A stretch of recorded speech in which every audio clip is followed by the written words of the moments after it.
William Gargan stars as Barrie Craig, confidential investigator.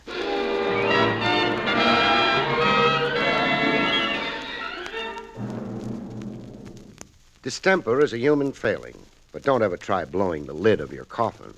You'll only frustrate yourself.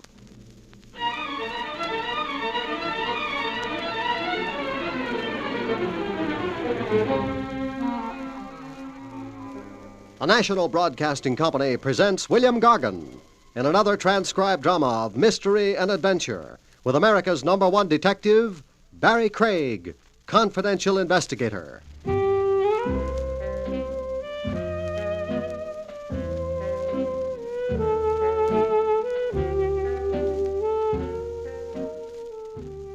Barrie Craig speaking. A long-legged blonde follows you to the ends of the earth. Don't always feel flattered, friend. She might only be tailing you.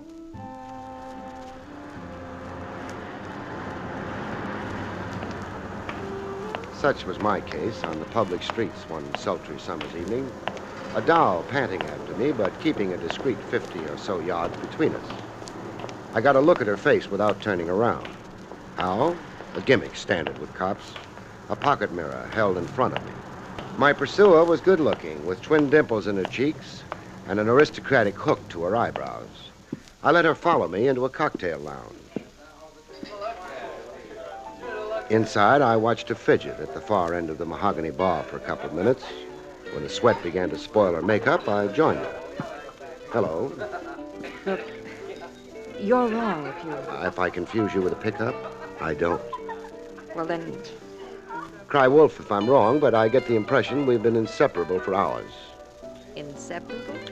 I left my office at 3:45. I've been east, north, south, and west, and now it's 5:15. In all that time, the shadow I threw was you. Well? No, you're right. I'm sorry, I couldn't help but follow you. I'm your dream man? I meant nothing personal.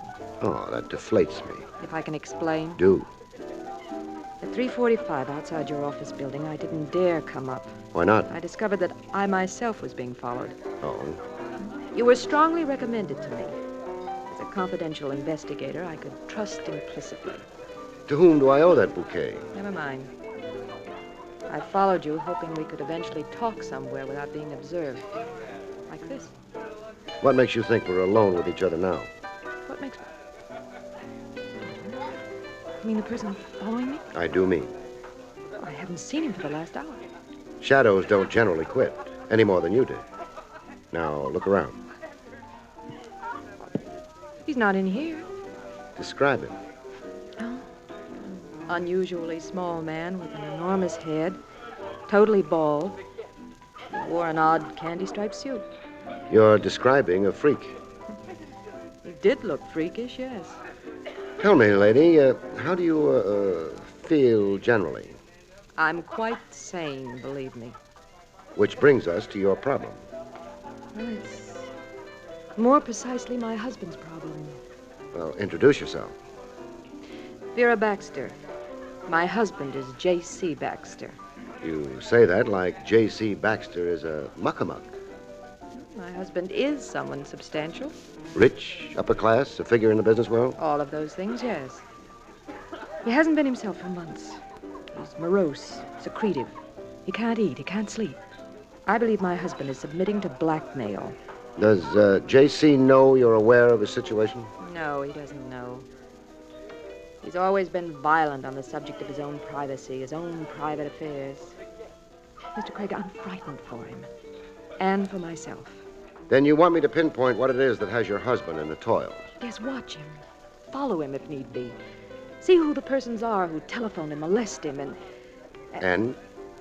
If humanly possible, help my husband out of his predicament. Don't you maybe mean if morally possible? A fellow yielding to blackmail, he's generally a little dirty himself. I played tail on the monkey to J.C. Baxter for 36 hours, on foot and by automobile. J.C. leading the parade in an expensive custom job hardtop. And me rattling behind him in a jalopy no self-respecting junkie would even buy for salvage. I knew the trip wasn't just a waste of gas by the route J.C. was taking. All back roads and the fringe areas where the city began to look like the Sahara Desert. I watched him slow up, crossing a small bridge. I could guess what J.C. was up to on the bridge even before I saw the parcel go sailing over the bridge rail. I let him speed off before I stopped. A familiar payoff pattern. Money thrown into a specified area. A blackmailer wanted dough but didn't want to be identified taking it.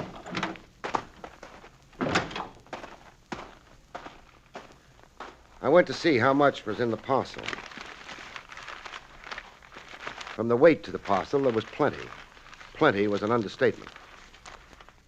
I only needed to look to estimate the payoff at $10,000. No bill bigger than a 20. I restored the parcel. The anonymous caller would find it in the bushes below the bridge.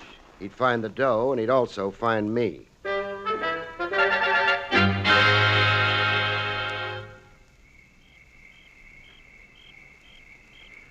The moon was out, and the cricket serenade was going full key when somebody came looking for the money. Little guy, not too much taller than the reeds, and a big round head to him, the size of a circus balloon. When he finally found the parcel, I found him flush on the jaw.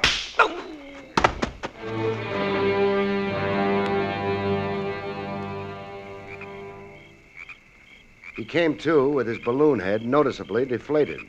He had a complaint. Oh, I'm bleeding from the ear. And I'm bleeding from the heart. Hey, what'd you want to go and hit me for? I get uncontrollable fits of violence. What? Hey, who are you? A cop. Your name? Lou. Lou what? Too hard to pronounce. Make a try at it. Zyma Particus. Oh, we'll settle for Lou. Yeah, I figured you would. Now, tell me why J.C. Baxter thinks your silence is worth $10,000 to him. Why, J.C. who is what? The 10 grand you had your fat little hands on in this parcel. Why do you rate it? Let me take this slow, huh? You're telling me there's $10,000 real money in that bundle? I am. And that it's coming to me? You had possession of it when I conked you. Well, sure. I had it all right. There's no doubt as to that. Only I thought it was just some old paper. Work up an act, you'll only promote yourself into bleeding all over. Mister, let me tell you, I only came down here looking for old newspaper. What for? For the frogs. So I could make a bundle when I catch 'em. Catch frogs? See over there by the pond? So? Frogs. When the moon is full like now, there's millions of frogs. Here, see this flashlight I got on me? What about it? Well, I sneak over to the bank there, and I shine the flashlight right in their eye. It hypnotizes the frogs. All I have to do is pick 'em up and wrap 'em. Now, what do you want with frogs? The Valencia Laboratory over on Mercer Boulevard. You know, the medical students? I get a quarter for every frog. That's your story. Yeah, so you see, you got a case of mistaken indemnity. You don't want Lou's, Particus. Thanks. My own name had me. Yeah, we can fix that. How's that? Shorten it. Shorten it to a number. Let's go. Irregardless, I'm pinched, huh? Irregardless. Come on. The frogs won't miss you.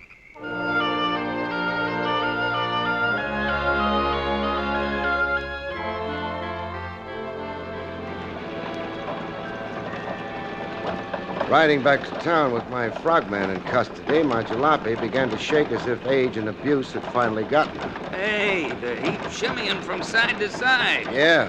The wheels are wobbling front and rear, like Old age. like all the bolts will work loose. Hey, come on, stop before we turn over. You said arrest me. You didn't say kill me.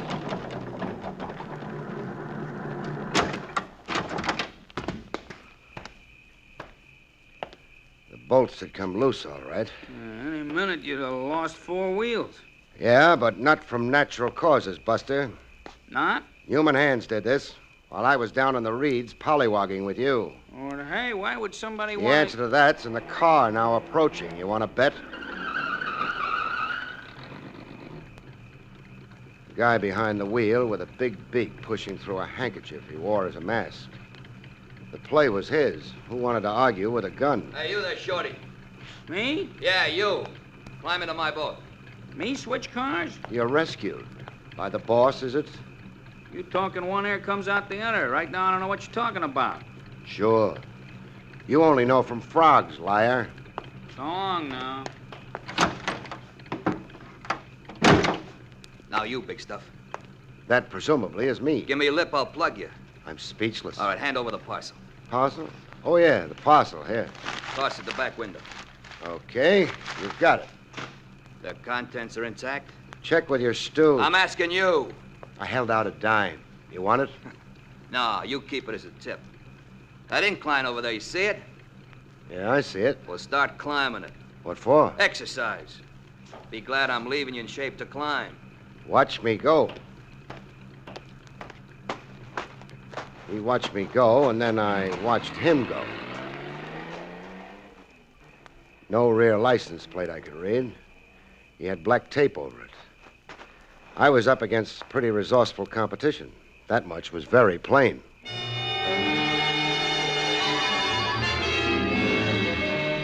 When I finally escaped from my country exile, I organized a progress chat with my client, Mrs. Vera Baxter, in an apple orchard. They lived like that, the Lucky Baxters. A big house and an apple orchard where the goldfish pond left off. Then it's true. My husband is being blackmailed. He's dancing to a handsome tune. 10,000 so far, I can vouch for him. It's my nightmare realized. The leg man in the situation is a midget with a watermelon for a dome. The man I saw following me. The same, undoubtedly. The gent ordering him around is self-conscious about his kisser. Covers it up with a handkerchief. But I caught one facial detail. His nose. It's a pelican beak. That mean anything? No, nothing. I've never seen anyone my husband's in negotiation with. Just what I told you. Just letters, whispering telephone calls, and mysterious conferences in the garage. Yes, that's right. Mrs. Baxter, Yes, Mr. Craig? I'm stymied. I've only got one next approach. What? Your husband, J.C. himself. Grab the dog by the tail. I've got to talk directly at him. Oh, no, please. Oh, without involving you. He won't know you brought me into it. What will you say? One artful dodge or another. I've got a lot of experience at being noncommittal. Well? All right, if you think you must. I have to get back to the house now. I'll wait 10 minutes and then ring the doorbell.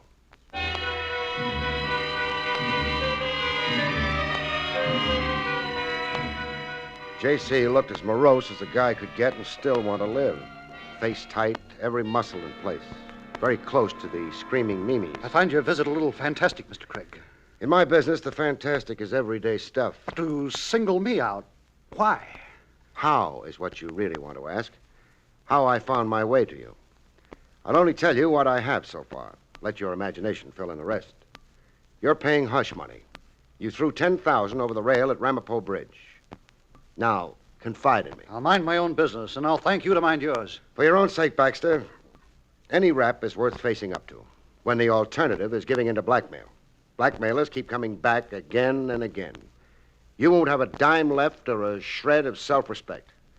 My advice is, open up and get done with it. If I dared what you suggest, I wouldn't have a shred of reputation. You lick your wounds, take your lumps, and start all over again. Life's a long time. You can fall down and get up. Now, who's blackmailing you and why? I have nothing to say to you. Okay, then. I'll go. I'm in a puzzle to stay, Baxter. I can be delayed, but I can't be stopped. I'll be back with the answers one day. Bet on it, Baxter. Oh, wait. Now, you're smart to get it off your chest. Strict confidence. Sorry, I can't make blind promises. I was abroad 3 months ago. I became involved with a young lady tourist. Oh, platonically, mind you. Nothing compromising. We were only companions. Go on. There were talks. I was lonely.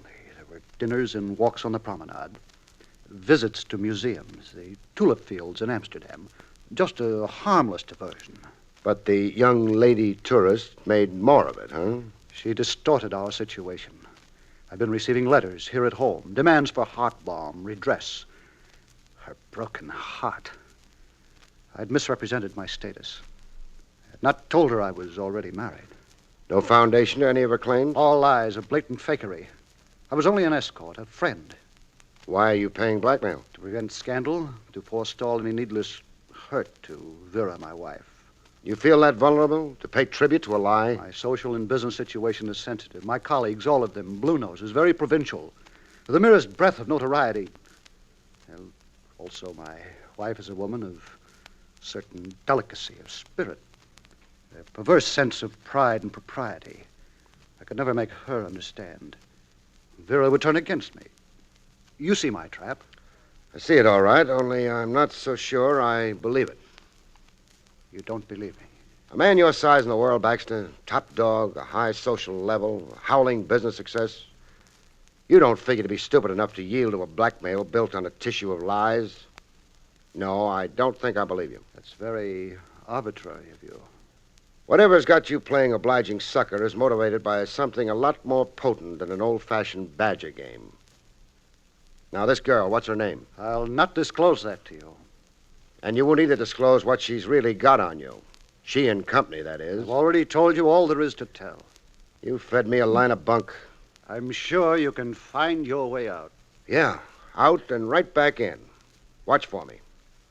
I'll be back to tell you some of the things you've left unsaid. Goodbye now. In due time, I got to identify Baxter's young lady tourist. It wasn't too tough. I accomplished same at the customs desk of the international airport. The passenger list of the plane Baxter had returned from abroad in 3 months before. Only one of the passengers qualified for the description of young lady tourist. Paula Wiley, age 23, residence Manhattan, New York, 216 Marlborough Heights. I found Paula at home and about to decamp, dressed to go out, and 2 suitcases at the door. Who did you say you were? Barrie Craig, my credentials. Police? Private investigator. I bring you greetings from J.C. Baxter. Oh, you're not going to deny knowing J.C. How is Mr. Baxter? Oh, he's got an ulcer growing in all directions. Where were you going? Away. The Adirondacks. I have a summer job. Nice ad lib. I suppose I should resent your talking. Oh, but you can't. Guilt's all over you like prickly sores. I'll give you a choice. Choice? Talk to me here, or let's do it at the Tombs. The chairs are more comfortable here. What am I being accused of? Blackmailing J.C. Baxter. He complained to you? How else would I be here? Why, the dirty, underhanded... Now, try to live up to your ladylike looks. What did Baxter tell you? All kinds of things.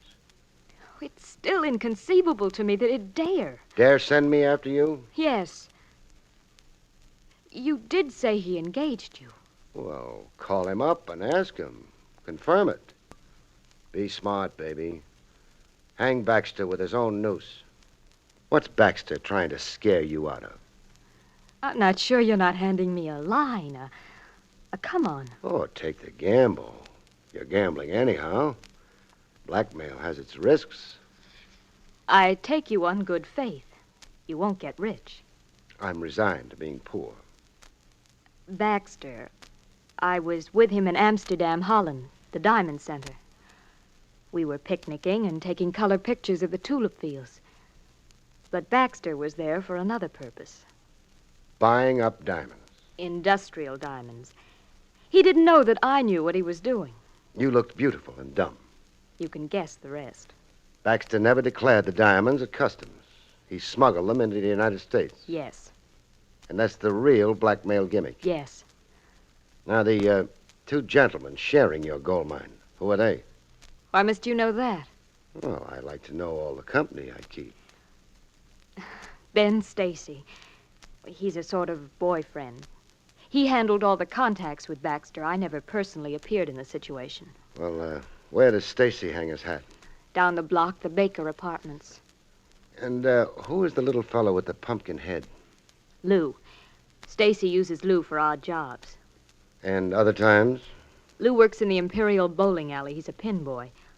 Oh, wait a minute. Here. For you. Money. $500. There'll be more for you another time. Oh, the things I could do with $500. You're not going to refuse it.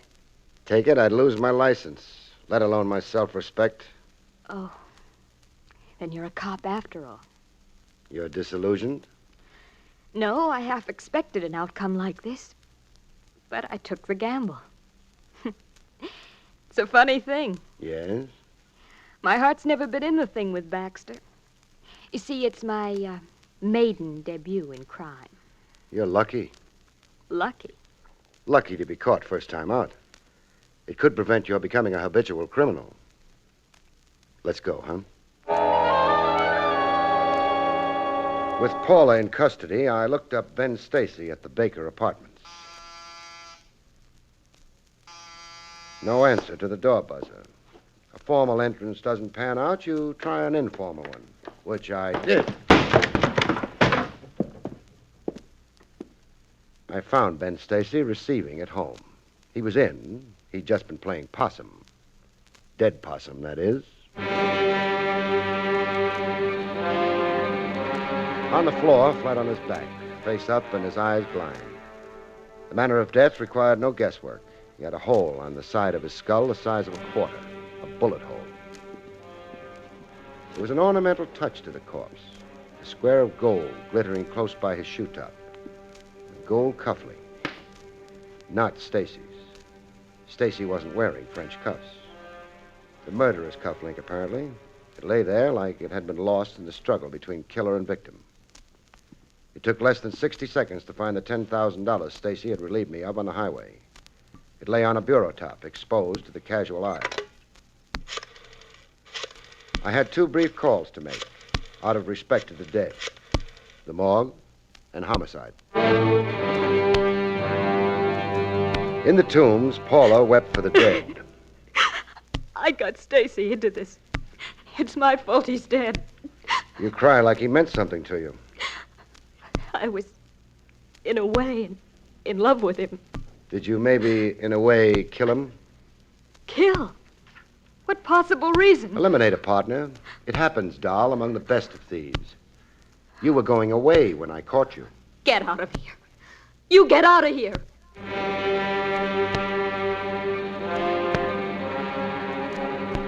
In the Imperial Bowling Alley, the balloon-headed stooge Lou looked like he only wished he'd lived a clean life.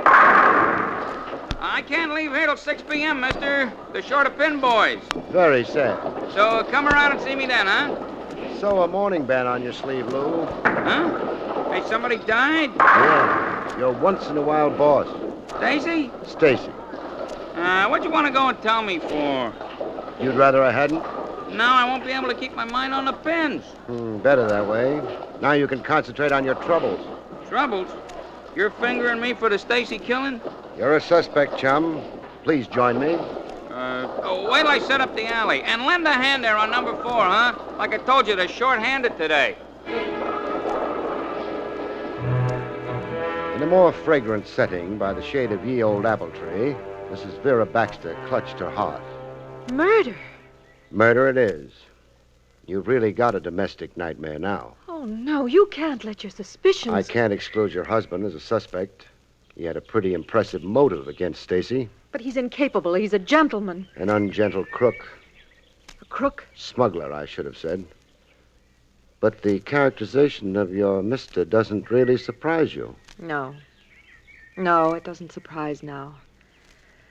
Last night in my husband's study, I pried open a drawer.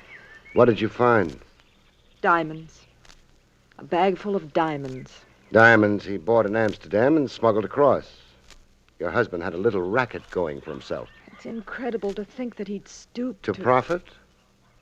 The truth out in the open, that's what you hired me for. Yes, the truth. I don't know how to live in fear. I now show you a gold cufflink, this one. Can you identify it? Well? I'm not sure.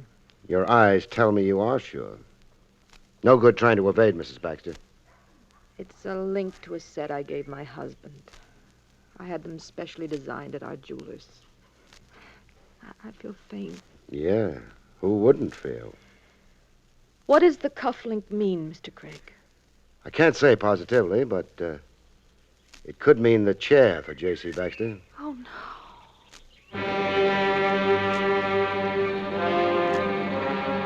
While the DA's office figured out which of the three was eligible for electrocution, Baxter, Paula, or Lou, Mrs. Vera Baxter decided to be the best wife a husband ever had.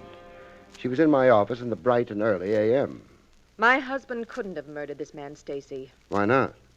I believe the word is alibi. You can alibi his time? I can. Jay was at home with me all that day and evening. Well, that's a sudden thought. I was too upset to even think yesterday. You wouldn't be telling a big lie. I'll swear to what I say. Jay couldn't have done this murder. Funny thing, I'm inclined to agree with you. I've been doing some clear thinking myself. You don't need to alibi him to save him. A nice try and a nice lie, but unnecessary as it happens. No, your husband couldn't have done the murder. Neither could the other pair. Not the other pair? Paula or Lou. You see, while the corpse lay on the floor, the $10,000 lay on the bureau, where I found it. I don't follow your reasoning. Neither Paula or Lou would eliminate Stacy and overlook the loot. Only the loot could be their motive to kill. Cut Stacy out, grab everything. And if your husband killed Stacy to stop blackmail, he would cart the $10,000 away. Not only to recover his money, but to provide a red herring. Make it look like a job done by Paula or Lou. I'm glad you're exonerating my husband, but if you also eliminate the others, then who? I boil it down to one last suspect. You. Me? Uh-huh. You murdering Stacy to implicate your husband. Your revenge. What revenge would I want? Revenge for infidelity. You all along thought your husband was paying blackmail to conceal an indiscretion. You didn't know until last night that his actual crime was smuggling. Not philandering with Paula, but smuggling. I'm afraid you played some kind of a crazy joke on yourself, lady. I don't know what to say. Oh, don't say anything. Think for a long time. And when you're through thinking, make a simple confession, huh?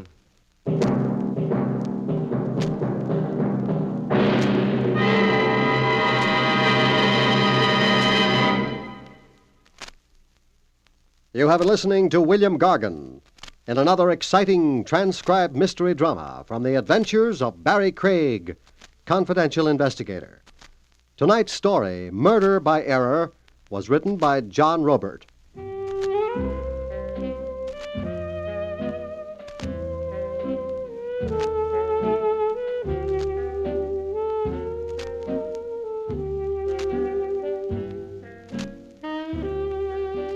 Next week, it's the strange story of Death's Little Helper, about which Barrie Craig has this to say. We call next week's story Death's Little Helper. It deals with a beautiful girl and a couple of highly unbeautiful corpses, and winds up when a killer realizes that death doesn't need any help. Good night, folks. See you next week.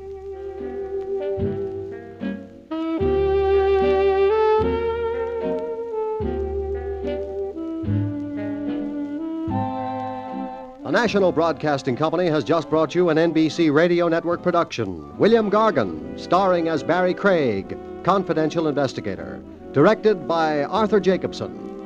Also heard were Gene Bates, Julie Bennett, Herb Vigran, Hal Gerard, and Herb Ellis. Eddie King speaking.